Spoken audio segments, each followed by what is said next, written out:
Hi, and welcome to my new episode on Excel tutorial. Today we are going to learn how to create project timelines or project timeline charts in Excel.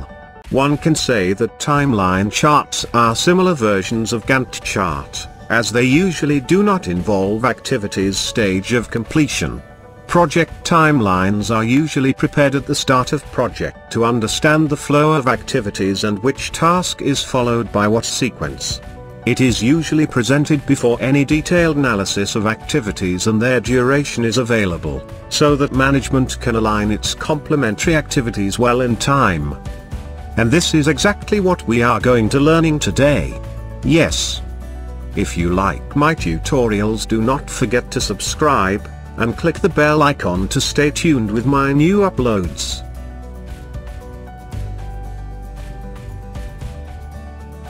Timeline is a visual list in which events are shown in chronological order on a straight line depicting time.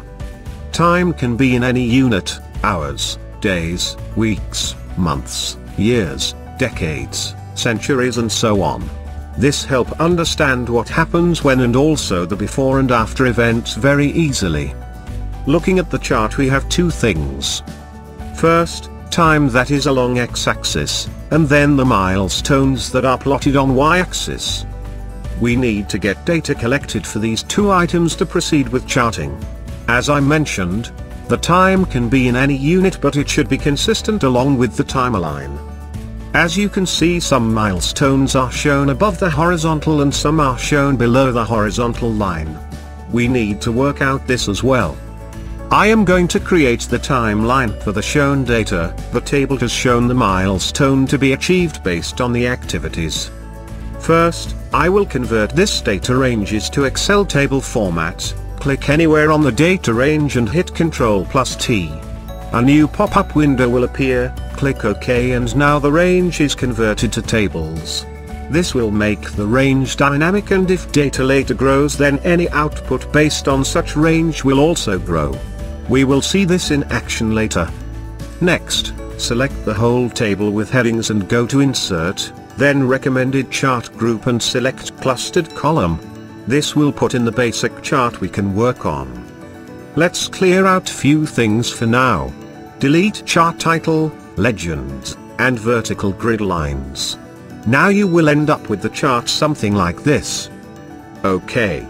Having the chart selected, go to Format tab under Chart Tools, and from Current Selection Group through drop down, select M Position, hit Format Selection button. First check the secondary option, and have series overlap to be 0% and gap width to be 150%. Again go to Format tab under Chart Tools and this time select Deposition. With the series selected, click Design tab under Chart Tools and hit Change Chart Type button. In front of Deposition, from the drop-down menu select Line with Markers. Right-click anywhere empty inside the chart and from the menu click Select Data. From the left box, Legend Entries Series, click on M Position and above the right box click Edit button. Delete anything in the Range Input field and select the values in the C column under Milestone heading. Click OK button. Select Data Source box still open, and now select Deposition from the left and click Edit button above the right box. Delete any value in the Range Input field and select the values in the Date column. Click OK button. Click OK button again to close the Data Source dialog box as well. Right-click on X-axis and select Format Axis. Under Axis Options, go to Units Options. For major scale, make it 5 days and keep the minor at 1 day.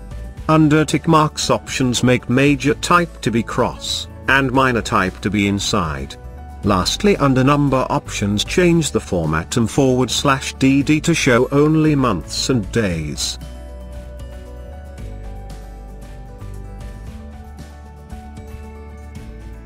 Disable Y-axis scale on the right and left side of the chart by left-clicking on the scale and hitting Delete key. You will get the chart something like this. Next, select Deposition Series from the drop-down in the Current Selection Group, and for Line Options select No Line. This will take out the line and will leave the chart only with markers. To format further, click on bars and under series option increase the gap width to max, that is 500%. Then what we need is error bars for M position series. For that, first select M position series, then click format selection and select no fill. This will hide the bars itself. Then go to design, add chart element, error bars and click standard error option. This will insert error bars.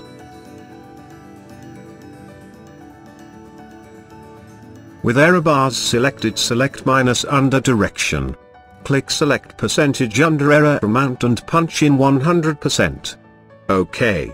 We have almost done. Last touch is about data labels that can help show milestone names. For that, have M position selected and go to Design tab under Chart Layouts, add Chart Element drop down, Data Labels, and click Outside End. Click on Labels and under Label Options select Category Name instead of Value.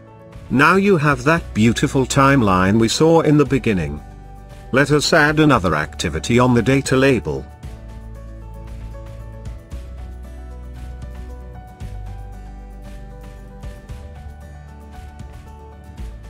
As you can see here, it is automatically updated in the TimeLine chart as well. We can continue the data till we complete the specific project. Cool.